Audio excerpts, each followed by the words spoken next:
مسکراتے ہوئے سجل کی آنکھوں سے آنسو بہنے لگے. پھر آہستہ سے بولی, آئی لو یو ٹو میری جان. سجل کی خوشی مسکراہٹ دیکھ کر میرے دل کو ایک سکون سا ملا. سجل کا ہاتھ پکڑا, سجل سے آہستہ سے بولا, سجل میں بہت غلط کرتا ہوں نا تمہارے ساتھ.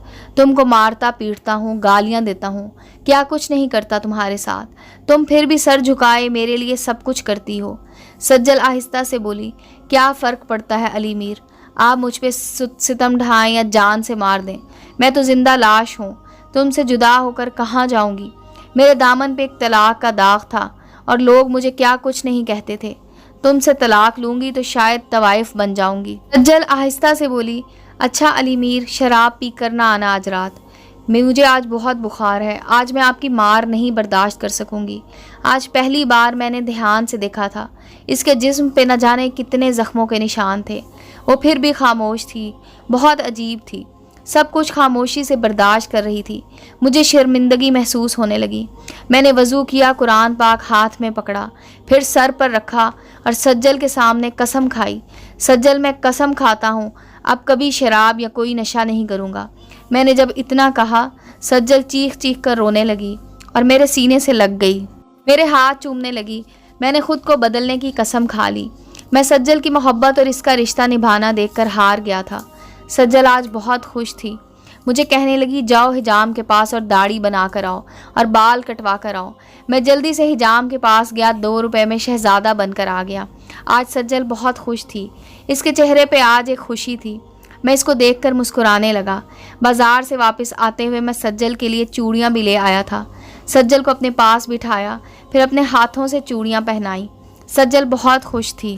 مجھے شراب نہ ملنے پر بے چینی ہونے لگی تو سجل نے قرآن مجید کھولا اور مجھے تلاوت سنانے لگی. نہ جانے کیا قدرت تھی, میرے دل کو سکون آ جاتا.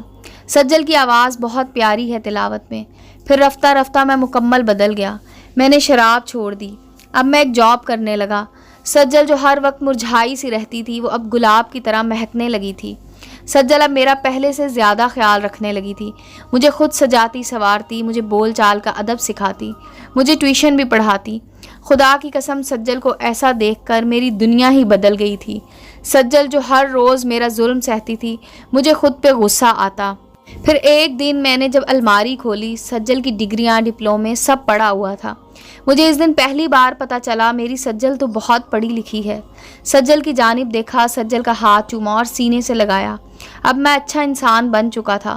سجل نے مجھے 5 وقت نماز پڑھنے کی عادت بنا دی تھی. میں 5 وقت نماز ادا کرتا. میرا دل اب بدل چکا تھا, میری زندگی بھی بدل چکی تھی. سجل ایک دن اپنی دوست سے بات کر رہی تھی. مجھے کہنے لگی, علی میر, میری ایک دوست کو جاب مل گئی ہے, وہ FIA ڈپارٹمنٹ میں آفیسر بھرتی ہوئی ہے. سجل کی آنکھوں میں کوئی خواب چمک رہا تھا. میں نے سجل کا ہاتھ تھاما, اپنے سینے پہ رکھا. میری جان, تم نے ایک شرابی, ایک جاہل کو جینا سکھایا ہے. میں چاہتا ہوں تم جاب کرو. سجل آہستہ سے بولی, علی میر, اب میری زندگی ختم ہو گئی ہے. اب میں کوئی جاب نہیں کرنا چاہتی. میں نے ضد کی, پھر میری ضد پہ ایک جگہ اپلائی کر لیا. 2 ماہ گزرے, ہمارے گھر ایک خط آیا اور ہماری زندگی بدل گئی. سجل کو نادرا ڈپارٹمنٹ میں اسسٹنٹ مینیجر کی جاب مل گئی. جب سجل نے مجھے بتایا, میں زور زور سے رونے لگا. سجل کو سینے سے لگایا. میری جان, اب ان سب کو دکھا دو جو تم کو تانے دیتے تھے. شرابی کی غلام بن کر زندگی گزارنی ہے. اللہ نے کرم کیا. سجل نادرا آفس میں اسسٹنٹ مینیجر کی جاب کرنے لگی اور پھر دیکھتے ہی دیکھتے اللہ پاک نے کرم فرمایا, ہمارے حالات بھی بدلنے لگے. سجل آج بہت خوش ہے. اللہ پاک نے ہمیں ایک بیٹا اور بیٹی بھی عطا کی ہے. سجل, اب ہمارے پاس اپنی کار ہے, ہمارا اپنا گھر ہے. سجل میری جنت بن چکی ہے. اب سجل کے بنا میرا ایک سانس لینا بھی ممکن نہیں ہے. اب سجل کو نہ دیکھوں تو میری روح تڑپنے لگتی ہے. خدا کی قسم, ہر وہ مرد جو اپنی بیوی کو مارتا ہے, گالیاں دیتا ہے, ظلم کرتا ہے, وہ اپنی ہمسفر کے لیے ایک بار میری طرح خود کو بدل کر دیکھے. اللہ کی قسم, اللہ کی رحمتیں نازل ہوں گی اور دیکھتے ہی دیکھتے ہر طرف خوشیوں کا بسیرا ہو جائے گا. مرد بن کر دکھاؤ اور اپنے ہمسفر کو عزت دینا سیکھو. گالی دینا تو ہر گلی کا کتا کر لیتا ہے. کوئی حقیقی مرد, شاید باضمیر کوئی مرد, اپنی سجل کی زندگی کو جنت بنا دے. اپنی ہمسفر کو زندگی عطا کرو, نہ کہ اس کی زندگی کو زندہ لاش بنا دو. دعا ہے کسی کے دل میں اتر جائے کہ یہ بات, اور کوئی علی میر اپنی سجل کے لیے خوشیاں بن جائے. امید ہے دوستو سٹوری اچھی لگی ہوگی. چینل کو لائک اور سبسکرائب کریں اور بیل آئیکن کا بٹن دبانا مت بھولیں تاکہ ہر نئے آنے والی سٹوری کا نوٹیفیکیشن آپ کو مل سکے. ملتے ہیں اگلی سٹوری کے ساتھ.